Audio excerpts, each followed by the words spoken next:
अस्सलाम वालेकुम dear students, मैं प्रोफेसर अमजद उमर आपको बायोलॉजी पढ़ा रहा हूँ। हम लोग चैप्टर 6 फर्स्ट ईयर बायोलॉजी का जो किंगडम प्रोकैरियोटी या किंगडम मोनरा है, इसके कुछ लेक्चर्स मिसिंग थे, वो करेंगे डिस्कस। किंगडम प्रोकैरियोटी या किंगडम मोनरा। फ़र्स्ट ऑफ़ ऑल तो मैं आपको लफ्ज़ मोनरा का मतलब बताऊंगा कि लफ्ज़ मोनरा का मतलब क्या होता है। मोनरा लफ्ज़ जो है ये सॉलिटरी या एलोन या अकेला के लिए इस्तेमाल होता है। ये इस किंगडम में सारे जानदार प्रोकैरियोट हैं और प्रोकैरियोट हमेशा यूनिसेलुलर होते हैं। They exist as a single cell, अकेला सेल की हैसियत से वो हमेशा एग्जिस्ट करते हैं, इसलिए इस किंगडम का नाम किंगडम मोनरा रखा गया। इसे प्रोकैरियोटी भी कहते हैं। प्रो लफ्ज़ जो है ना, ये ग्रीक लैंग्वेज में, यूनानी ज़ुबान में प्रो का मतलब होता है बिफ़ोर और कैरियोन का मतलब होता है न्यूक्लियस, यानी बिफ़ोर न्यूक्लियस। प्रोकैरियोट वो जानदार होते हैं जो प्रोकैरियोटिक सेल्स के बने होते हैं। अब प्रोकैरियोटिक सेल जिनमें मेम्ब्रेन बाउंड न्यूक्लियस नहीं होता, मेम्ब्रेन बाउंड ऑर्गेनेल्स नहीं होते और ये डिस्टिंक्ट न्यूक्लियस नहीं रखते। दूसरा लफ्ज़ है ग्रीक यूकैरियोटिक। यू का मतलब होता है ट्रू, कैरियो का मतलब होता है न्यूक्लियस, जिनमें ट्रू न्यूक्लियस होता है, जिनमें डिस्टिंक्टिव न्यूक्लियस होता है, जिसमें मेम्ब्रेन बाउंड न्यूक्लियस होता है या मेम्ब्रेन बाउंड ऑर्गेनेल्स प्रेजेंट होते हैं। चार जो किंगडम्स हैं ना, प्रोटिस्टा, प्लांटी, फंजाई और एनिमलिया, ये यूकैरियोट्स के हैं। जो फर्स्ट वन है वो प्रोकैरियोट्स का है। तो किंगडम प्रोकैरियोटी और किंगडम मोनरा इसका नाम रखा गया है। इसका इंट्रोडक्शन हम देख रहे हैं। मोनरा का मतलब सॉलिटरी या एलोन मैंने आपको बताया। यूकैरियोट का मतलब ट्रू न्यूक्लियस, क्योंकि इनमें डिस्टिंक्टिव या मेम्ब्रेन बाउंड न्यूक्लियस और अदर ऑर्गेनेल्स होते हैं। प्रोकैरियोटिक का मतलब बिफोर न्यूक्लियस, इनमें मेम्ब्रेन बाउंड ऑर्गेनेल्स या मेम्ब्रेन बाउंड न्यूक्लियस एग्जिस्ट नहीं करता। बैक्टीरिया की दो बड़ी क्लासेस हैं, एक आर्की बैक्टीरिया और दूसरे यू बैक्टीरिया। यू का मतलब ट्रू होता है, बैक्टीरिया का मतलब बैक्टीरिया, और आर्की का मतलब होता है एंशियंट। दरअसल आर्की बैक्टीरिया एंशियंट बैक्टीरिया, कदीम पुराने बैक्टीरिया, और यू ट्रू बैक्टीरिया। असल में आजकल ये तीन डोमेन्स हैं लिविंग ऑर्गेनिजम्स की, जिनमें एक है आर्की, इसको अब आर्की बैक्टीरिया की बजाय आर्की ही कहा जाता है, और यू बैक्टीरिया और यूकैरिया, ये तीन डोमेन्स हैं। इन यू बैक्टीरिया को आर्की बैक्टीरिया से अलग कर दिया गया। ये मैंने आपको बता दिया कि आर्की और बैक्टीरिया ये दो अलग डोमेन्स हैं। अच्छा, अब हम देखेंगे डिस्कवरी ऑफ बैक्टीरिया। ये स्मॉल क्रिएचर, छोटी कोई मखलूक एग्जिस्ट करती है, ये बड़ा पुराना ख्याल था, लेकिन इस स्मॉल क्रिएचर को फर्स्ट टाइम देखा गया या डिटेक्ट किया गया जब माइक्रोस्कोप दरियाफ्त हुई। पहली माइक्रोस्कोप 1673 में लीवन हुक, एंटोनी वैन लीवन हुक इनका नाम है, इन्होंने एक सेल्फ मेड माइक्रोस्कोप इस्तेमाल की, सिंपल माइक्रोस्कोप इस्तेमाल की। मैं आपको बता दूं सिंपल और कंपाउंड माइक्रोस्कोप में क्या फ़र्क होता है। सिंपल माइक्रोस्कोप में जो दोनों लेंस इस्तेमाल होते हैं वो दोनों इमेज को मैग्नीफाई करते हैं, जबकि कंपाउंड माइक्रोस्कोप में पहला जो ऑब्जेक्टिव लेंस होता है वो इमेज को बनाता है, और जो आई पीस या ऑक्यूलर लेंस होता है वो उसे मैग्नीफाई करता है। और भी डिफरेंसेस हैं। सिंपल माइक्रोस्कोप में 2 लेंस होते हैं, जबकि कंपाउंड में 2 से ज़्यादा हो सकते हैं।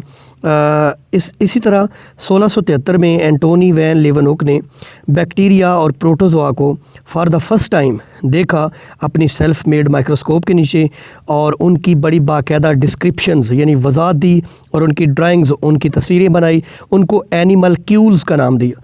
पहली दफ़ा इन्होंने ये दरियाफ़्त किए थे अपना रेन वाटर में यानी बारिश के पानी में। उसके बाद इन्होंने सिलाइवा यानी लाबेदेन जो हमारे मुंह में थूक होती है उसमें भी देखे बैक्टीरिया। इसके अलावा इन्होंने जो है वो इंक्लूजन्स, जिनको अर्कियात कहते हैं, मुख्तलिफ़ चीज़ों के अर्क निकाल के उनमें भी देखे, विनेगर सिरके में भी देखे। तो इस तरीके से बैक्टीरिया की दरियाफ़्त हुई। इसके बाद आता है लुइस पास्चर, जो कि माइक्रोबायोलॉजिस्ट और मेडिसिन के साइंटिस्ट थे, यानी ये डॉक्टर थे। ये one of the greatest scientist of all time इनको कहा जाता है। इन्होंने 3 बीमारियों की वैक्सीन बनाई थी। एंथ्राक्स जानवरों की बीमारी है जिसको गल घोटू भी कहते हैं, और इसमें जानवरों को बुखार हो जाता है और सांस के प्रॉब्लम्स। रेबीज़, रैबिट डॉग के काटने से, बौला कुत्ता काट ले तो रेबीज़ वायरस चला जाता है, और ये बीमारी, इसकी वैक्सीन बनाई थी लुइस पास्चर ने। फाउल कॉलरा, मुर्गियों का हैज़ा जिसमें उनको मतलब डायरिया सा हो जाता है, फाउल कॉलरा की भी वैक्सीन बनाई थी लुइस पास्चर ने। 3 बीमारियाँ, एंथ्राक्स, रेबीज़ और फाउल कॉलरा। एक टेक्निक है जिसको पास्चराइजेशन कहा जाता है, यानी मिल्क और मिल्क प्रोडक्ट्स को बैक्टीरिया या माइक्रो ऑर्गेनिज्म से ख़राब होने से बचाने के लिए जो टेक्निक है पास्चराइजेशन, मैं आपको थोड़ा सा बता दूं कि इसमें दूध को स्लो हीटिंग की जाती है। जब 71 डिग्री सेंटीग्रेड तक पहुंच जाए 15 से 20 सेकंड वहाँ रखने के बाद फिर स्लो कूलिंग की जाती है, यानी फ्रीज़ नहीं किया, इसे पास्चराइजेशन कहते हैं। इसमें दूध में मौजूद हार्मफुल बैक्टीरिया डेड हो जाते हैं और जो फ़ायदेमंद है वो ज़िंदा रहते हैं। फर्मेंटेशन इंडस्ट्री में इन्होंने काफ़ी काम किया। फर्मेंटेशन जिसमें यीस्ट इस्तेमाल होता है, बैक्टीरिया इस्तेमाल होते हैं, जो एनारोबिक रेस्पिरेशन जिसको आप फर्मेंटेशन भी कहते हैं वो कराते हैं और चीज़ों को जो है वो बेहतर बनाते हैं। हम डिस्कवरी ऑफ बैक्टीरिया में next topic germ theory of disease, एक बहुत इंपॉर्टेंट GTD, रॉबर्ट कॉक इसके बानी हैं। रॉबर्ट कॉक ने एक भेड़ जो कि एंथ्राक्स से मरी थी उसके ब्लड से बैक्टीरिया आइसोलेट किए। कौन से बैक्टीरिया? बेसिलाई बैक्टीरिया, जो कि रॉड शेप्ड बैक्टीरिया होते हैं स्केयर एंड्स के साथ, यानी बेसिलाई लंबे बैक्टीरिया, वो अलग किए।